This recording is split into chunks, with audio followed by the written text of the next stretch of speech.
Hi friends.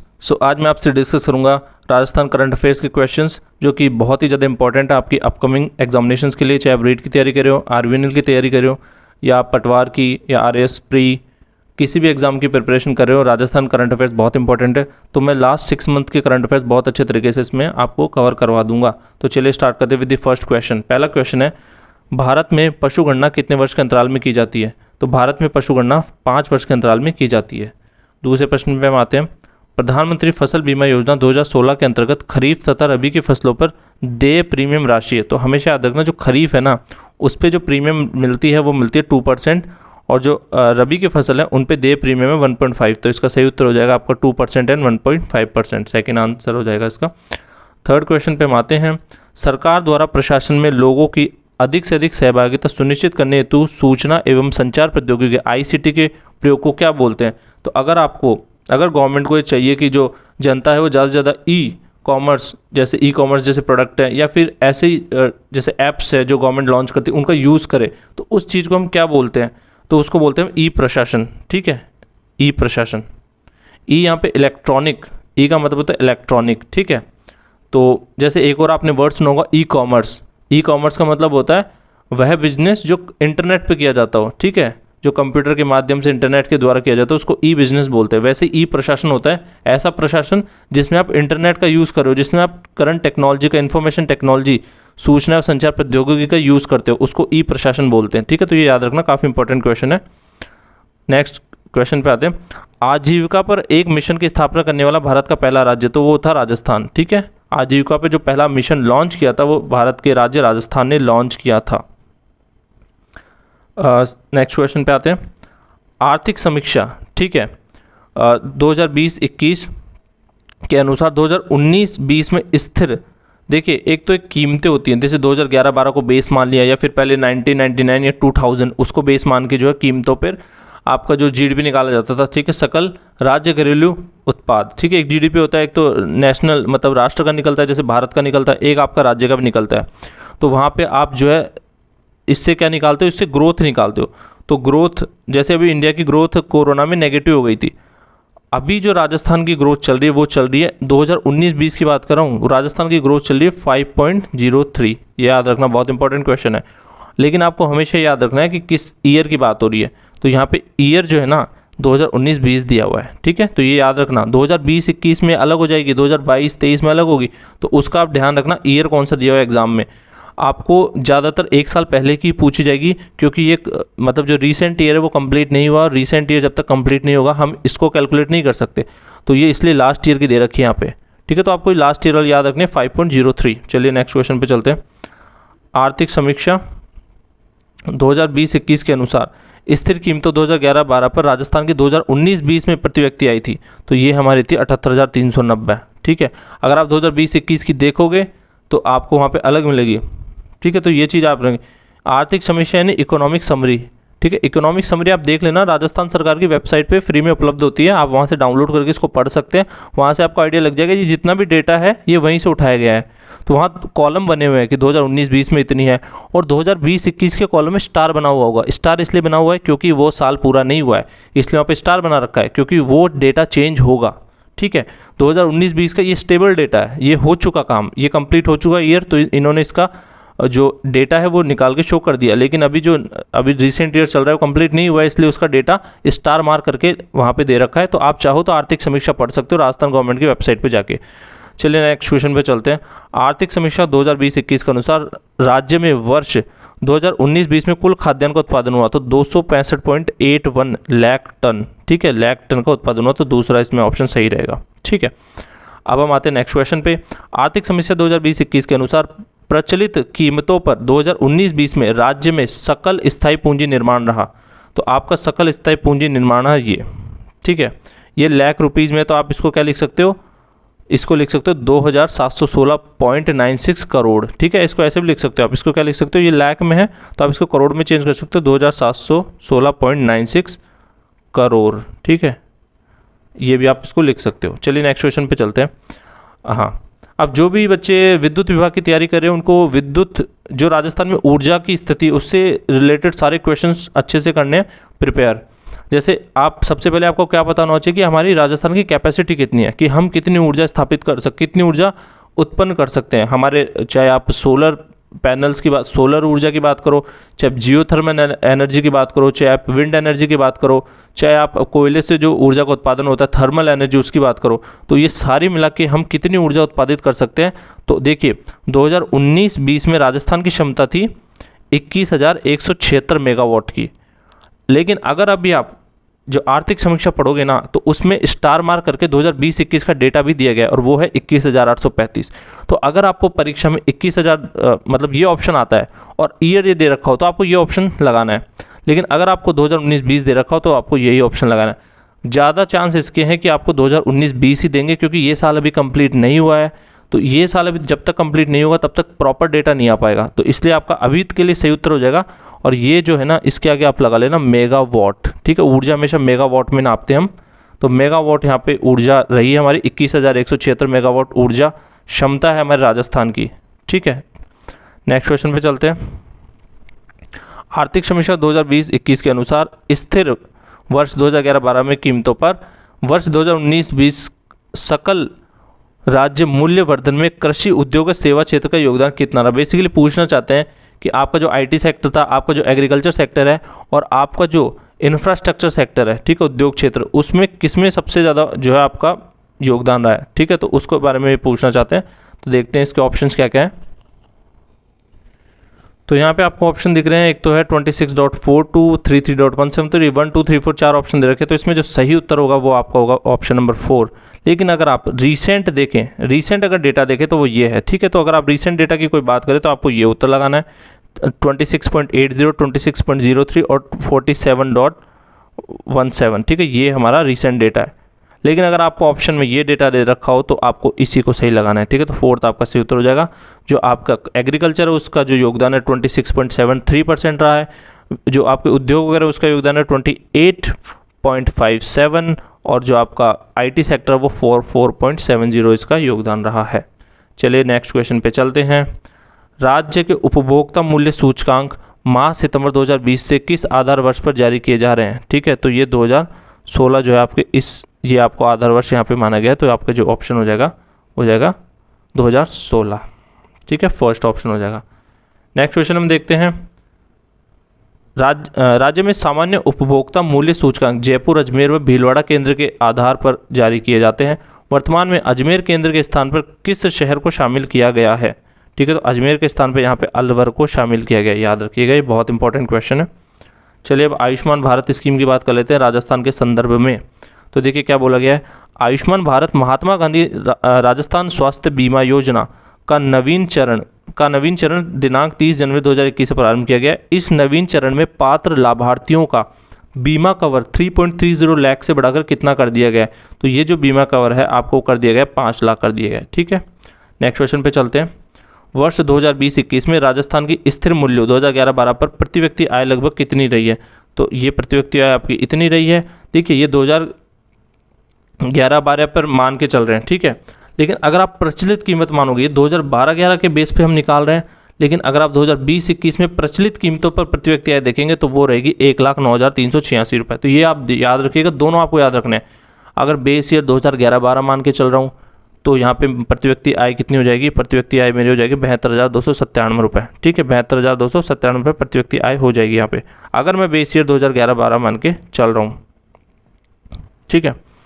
और अगर मैं बेस ईयर मान के चल रहा हूँ कितना, अगर मैं बेस ईयर मान के चल रहा हूँ 2020-21 तो प्रचलित कीमतों प्रति व्यक्ति आ जाएगी 1,09,386 रुपये। चलिए नेक्स्ट क्वेश्चन पे चलते हैं।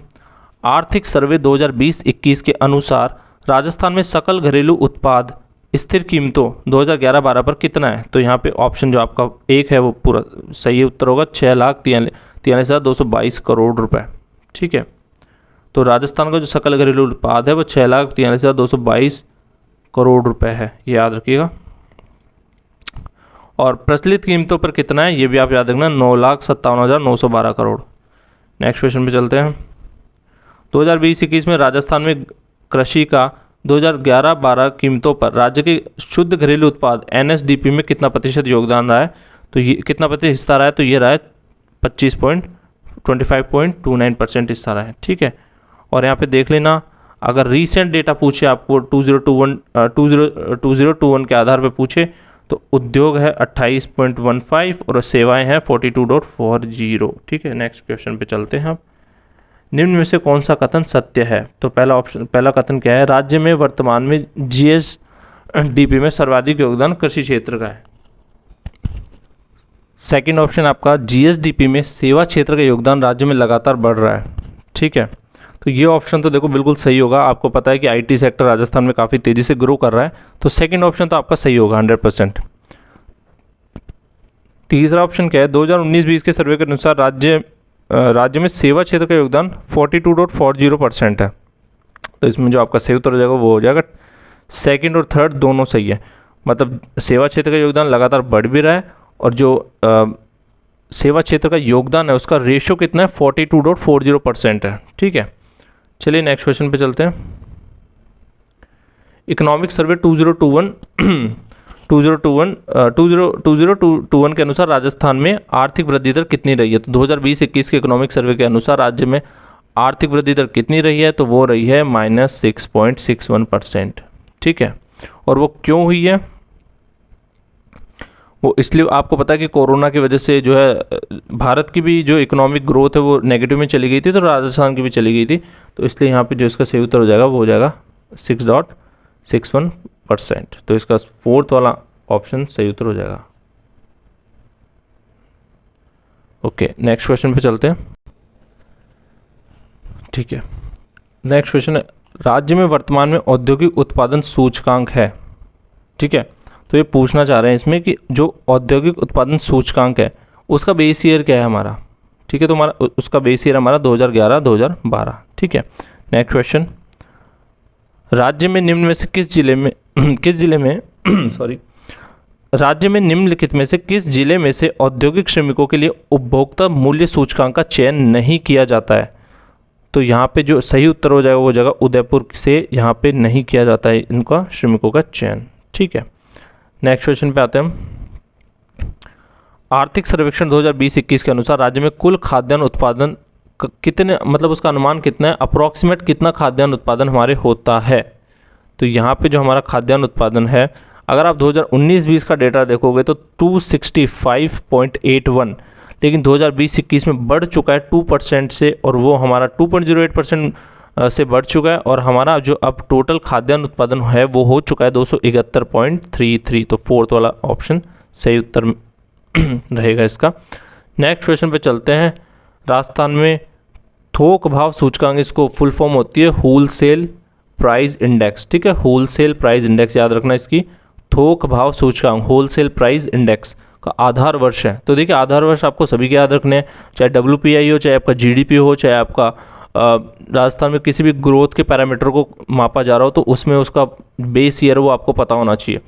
तो यहाँ पे जो आपका सही उत्तर होगा वो होगा आपका फर्स्ट, यानी 1999 से 2000 को हमारा WPI का आधार वर्ष माना जा रहा है। ठीक है, राज्य में वर्तमान में उपभोक्ता मूल्य सूचकांक CPI का आधार वर्ष 2016 है। याद रखना, CPI अगर पूछे, ठीक है, इसको बोलते हैं कंज्यूमर प्राइस इंडेक्स। ठीक है, कंज्यूमर प्राइस इंडेक्स पूछते हैं अगर, तो वो 2016 है।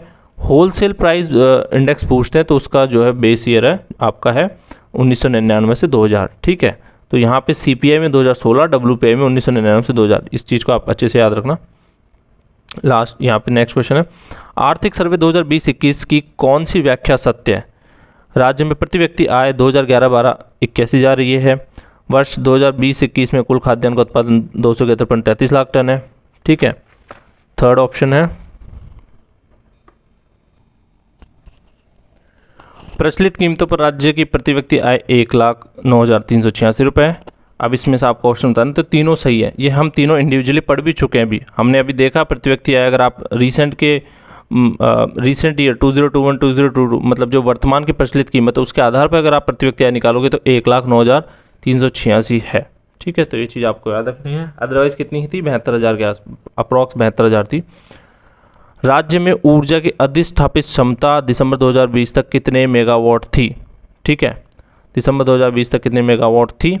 तो वो थी 21,886। मैं ऑलरेडी बता चुका हूँ आपको, अगर 2019-20 पूछा जाए तो आपको क्या भरना है वहाँ पे 21,176, और अगर 2020 दिसंबर 2020 पूछ लिया है, 2020-21 पूछ लिया तो आपको वहाँ पे भरनी है आपको सेम ये 21,836 मेगावाट भरनी है ऑप्शन में, ठीक है। ये ऑप्शन आपका राइट रहेगा। नेक्स्ट क्वेश्चन पे आते हैं। राजस्थान में आर्थिक सर्वे 2020-21 के अनुसार 2019-20 अगर इसको बेस माने तो सड़कों की लंबाई कितनी है? तो आपके यहाँ राजस्थान में जो सड़कों की लंबाई है वो है 2,69,028 किलोमीटर, 0.16 किलोमीटर। तो यहाँ पे आ जाएगा फर्स्ट ऑप्शन, राइट आंसर इसका हो जाएगा। नेक्स्ट क्वेश्चन पे हम चलते हैं। सत्य कथन का चुनाव करें, ठीक है। पहला ऑप्शन क्या है? सर्वे 2020-21 के अनुसार शुद्ध सिंचित क्षेत्र 42.91 लाख हेक्टेयर लगभग है। राज्य में सिंचित क्षेत्र में कुएं तालाबों का हिस्सा, ठीक है, सर्वाधिक है, ठीक है। थर्ड, नहरों से सिंचाई कुल सिंचित क्षेत्र का 24.13% है, यानी इसका सेकंड स्थान है नहरों से सिंचाई में राजस्थान में। और फोर्थ ऑप्शन, उपरोक्त सभी कथन सत्य हैं। तो यहाँ पे सभी कथन सत्य हैं। आज भी राजस्थान में, ठीक है, सबसे ज़्यादा सिंचाई कुएं और तालाब से करी जाती है। आपको पता ही होगा, कुएं मतलब यहाँ पे बोरवेल वगैरह सभी को इंक्लूड कर रहे हैं।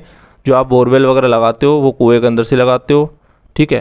कुएं का पानी खींचने के लिए हम मोटर वगैरह यूज़ करते हैं, बाकी बोरवेल खुदवाते हैं वो भी इसी के अंतर्गत आते हैं।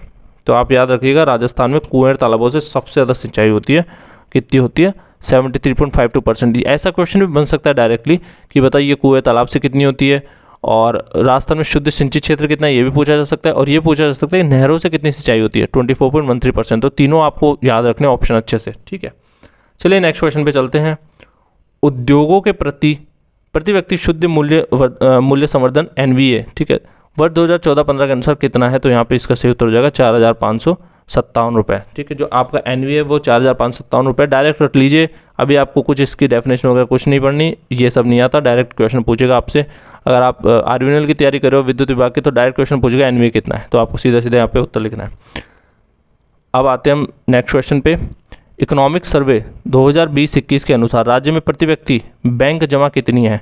तो राज्य में प्रति व्यक्ति बैंक जमा है, सितंबर 2020 का आंकड़ा है, ठीक है, सितंबर 2020 का आंकड़ा है। तो राज्य में कितनी बैंक जमा है प्रति व्यक्ति? वो है 69,284 रुपये, ठीक है। तो यहाँ पे ए ऑप्शन मतलब फर्स्ट ऑप्शन राइट आंसर होगा यहाँ पे। अब यहाँ पे देखिए, आपको बहुत अच्छा क्वेश्चन है। WPI, CPPI और इन सब जितने भी आपके सूचकांक होते हैं जिससे हम पैरामीटर जिससे हम मापते हैं कि राज्य कितना ग्रोथ कर रहा है, देश कितना ग्रोथ कर रहा है, तो ये सारे पैरामीटर्स को आपको मिलाना है कि इनका बेस ईयर कौन सा है, ठीक है। वैसे मैं ऑलरेडी आपको बेस ईयर बता चुका हूँ। तो WPI का अगर आप बेस ईयर देखोगे तो WPI का बेस ईयर मैं आपको ऑलरेडी बता चुका हूँ। WPI का बेस ईयर हो जाएगा C, मतलब 1999 से 2000, ये WPI का बेस ईयर है। और CPI का मैं ऑलरेडी बता चुका हूँ आपको, CPI का कितना है 2016। तो यहीं से आप ऑप्शन देख लो, पहले में C दूसरे में D, ठीक है, पहले में C दूसरे में D, तो ये आपको यहाँ से दिख जाएगा। अब हम देख लेते हैं औद्योगिक सूचकांक, ठीक है। तो औद्योगिक सूचकांक थर्ड में जो आपका आ जाएगा A 2001 है औद्योगिक सूचकांक, और जो लास्ट ऑप्शन है राष्ट्रीय आय वो है 2011-12, ठीक है। तो आपका ये क्वेश्चन सॉल्व हो गया, इसमें फर्स्ट ऑप्शन सही उत्तर होगा। चलिए नेक्स्ट पे चलते हैं।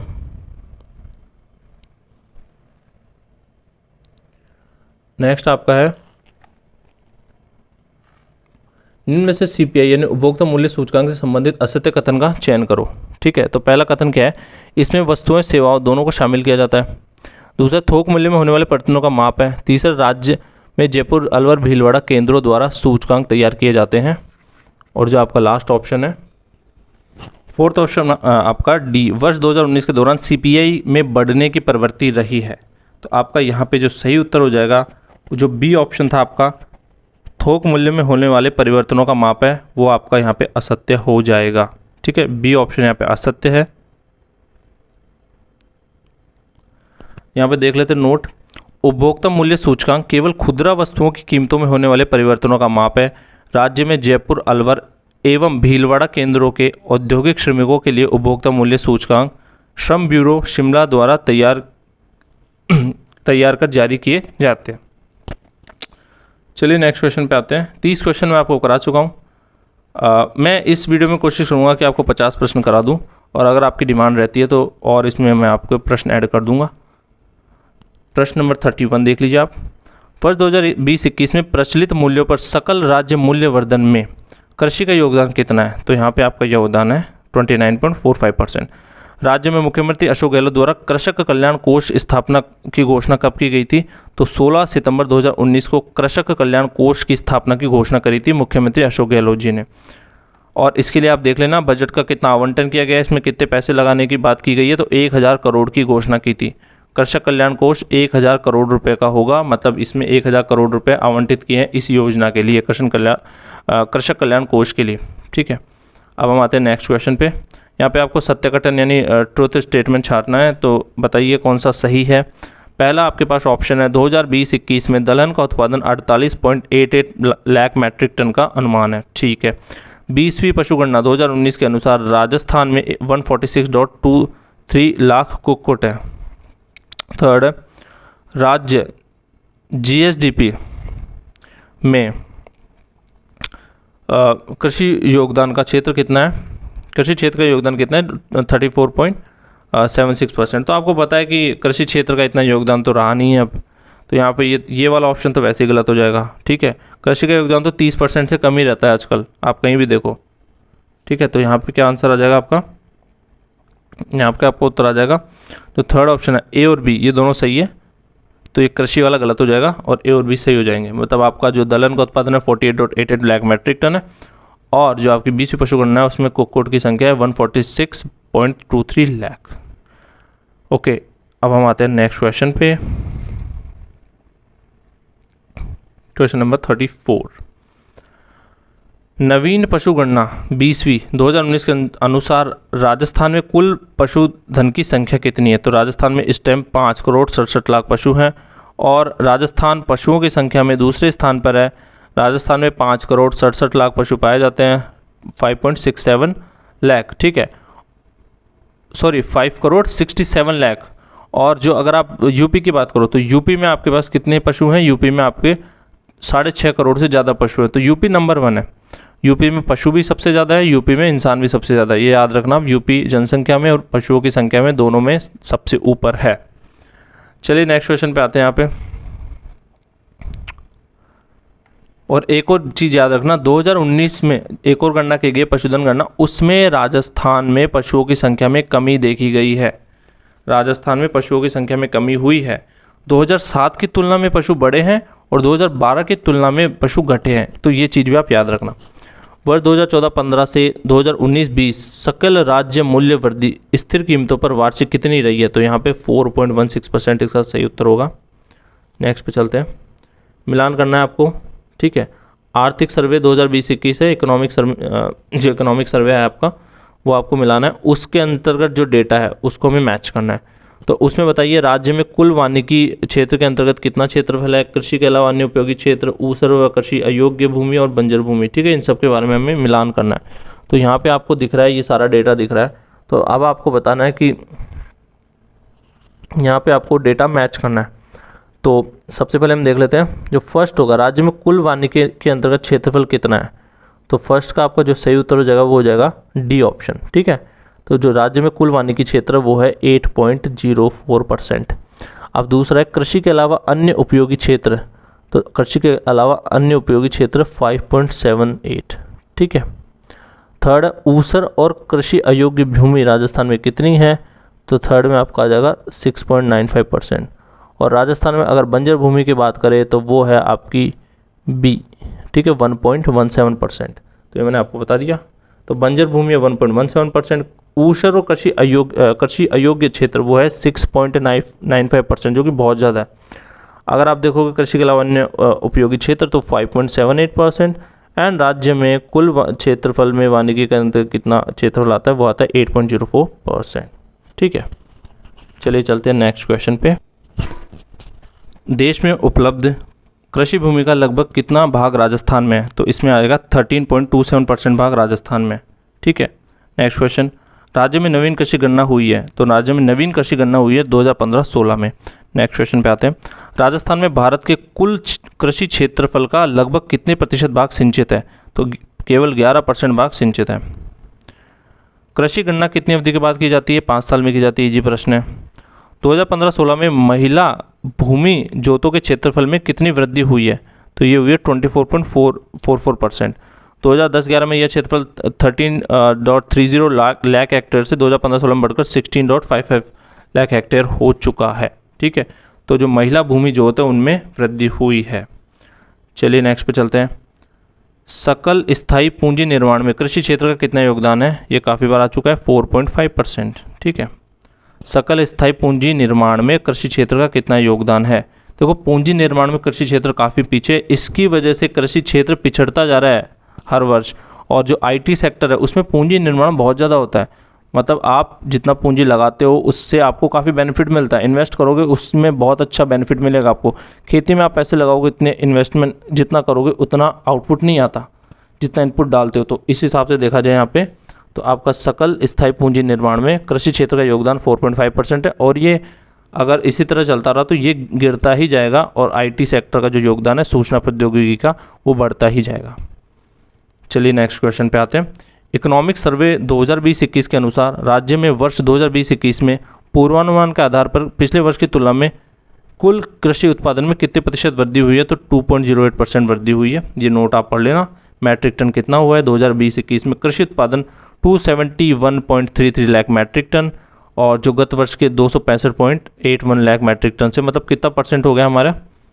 देख सकते हैं आप, बढ़ोतरी हुई है यहाँ पे। तो 2.08% की बढ़ोतरी हुई है। ठीक है, वर्ष 2020-21 में खरीफ उत्पादन में 24.05% एवं रबी खाद्यान्न उत्पादन में 8.99% की कमी का अनुमान है। ठीक है, तो ये भी आप चीज़ याद रखना।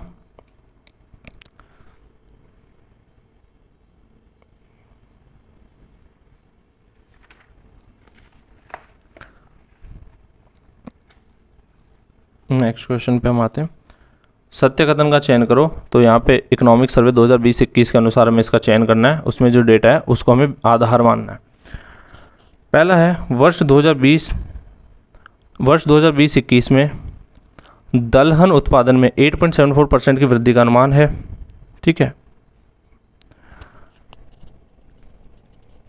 दूसरा है प्रचलित क्षेत्र के कृषि अनुमान अनुसार रबी फसलों के उत्पादन में खरीफ से कम का अनुमान है। ठीक है, थर्ड ऑप्शन आपका वर्ष 2020-21 में तिलहन के उत्पादन में 19.81% की वृद्धि का अनुमान है। और चौथा ऑप्शन है वर्ष 2020-21 में कुल 271.33 लाख मैट्रिक टन कृषि उत्पादन का अनुमान है। ठीक है, तो यहाँ पे जो है आपके चारों कथन सही हैं। ठीक है, तो ABCD चारों कथन यहाँ पे सही हैं आपके। नेक्स्ट क्वेश्चन पे जाते हैं। राज्य का सकल शुद्ध घरेलू उत्पाद का आधार वर्ष है, तो यह है 2011-12। ठीक है, इकोनॉमिक सर्वे 2020-21 के अनुसार निम्न में से किस क्षेत्र का योगदान सकल स्थायी पूंजी निर्माण में सर्वाधिक है? तो आपको पता ही है। ठीक है, निर्माण हो जाएगा। देखिए यहाँ पे है ना, अभी आईटी सेक्टर दे ही नहीं रखा। अगर आपको वहाँ ऑप्शन आएगा तो वहाँ पे आपको आईटी सेक्टर लगाना है।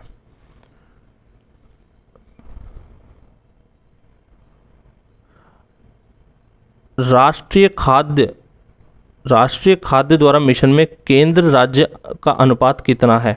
तो इसमें जो केंद्र का अनुपात है वो रहता है 60% और राज्य का 40%। तो इसमें सेकंड ऑप्शन सही उत्तर हो जाएगा।